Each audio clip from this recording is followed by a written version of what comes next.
Hello, Amy Cook here, Careers Advisor at Sheffield Futures. This video is all about choices at 13 plus, and we've put this together to help Y8s and Y9s with their option choices. Some schools ask Y9s to make the choices, their option choices, some do it in Y8. And this is the first time as a student you've been allowed to make some decisions for yourself, and all the subjects are not set in stone. So we need to understand something about the choices that you've got and how to make a good choice. And that's what this video will cover. Okay, so what are the subjects that you have to study? So there are some core or compulsory subjects, and these are normally English, maths, science, computing, PE, citizenship and PSHE, religious education, and sex and relationship education. Sometimes some schools also ask you to choose a language, but that's school dependent. Which subjects can you choose? The choices can vary between schools, but on the whole, they might include a humanities subject, which would be a history or a geography, an additional science, so normally schools would ask you to take double science, but if you take an additional science, it would mean you would do triple science and breaks it down into biology, chemistry and physics as separate subjects. A vocational or work-related subject, which can be in things like health and social care, engineering, business or sport, and a creative subject, things like art, drama and music. Schools should give you full details on all the subjects that they are offering. You may hear your school speak about the English Baccalaureate. This is a group of subjects that the government would like young people to study, and these include English, maths, science, geography or history, and a language. The EBAC is not a qualification in itself, but the school does get marked on their league tables with the amount of people who have taken it. Okay, so what about the types of qualification?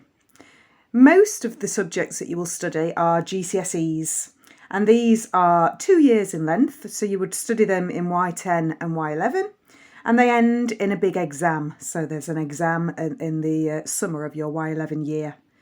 They're graded 9 to 1, with 9 being the top grade. You may also study vocational qualifications, which we mentioned earlier. These are related to a work sector, so things like I mentioned before, health and social care, engineering, business, sport. There may be more than that, but they're not academic, so they're not your academic ones, which are things like French, English, geography. They're taught very differently to GCSEs. They're usually very coursework based, with only small tests along the way rather than a big exam.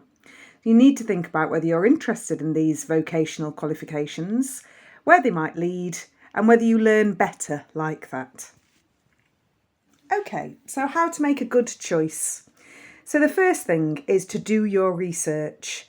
Schools should give you quite a lot of information on each of the subjects that you can choose. So have a good read of that booklet to see what you will be studying for the next 2 years. You need to look at how the subject is taught. Is it practical? Is it sat behind a desk? Is it from the front, the teacher leading from the front on the whiteboard? And how is it assessed, like we spoke about with the BTECs, with the vocational qualifications and the GCSEs? How do you learn best? Pick a balance of subjects. The world of work is changing fast, and we need a balance of subjects to keep options open, especially if you don't know what you want to do at the moment in the future. Pick subjects you'll enjoy. You're more likely to do well. And think about what your favourite subjects are. What are your best subjects? Usually, if you choose your best subjects, it means you will achieve higher grades because you're enjoying them. Okay, here are some websites though you can do some more research yourself. So there are things like the sheffieldfutures.org.uk website, where there's more information on there. There's UCAS, which is for higher education, and the National Careers Service has quite a lot of useful job information on there as well. So I hope you've enjoyed that and found it useful, and let me just say good luck.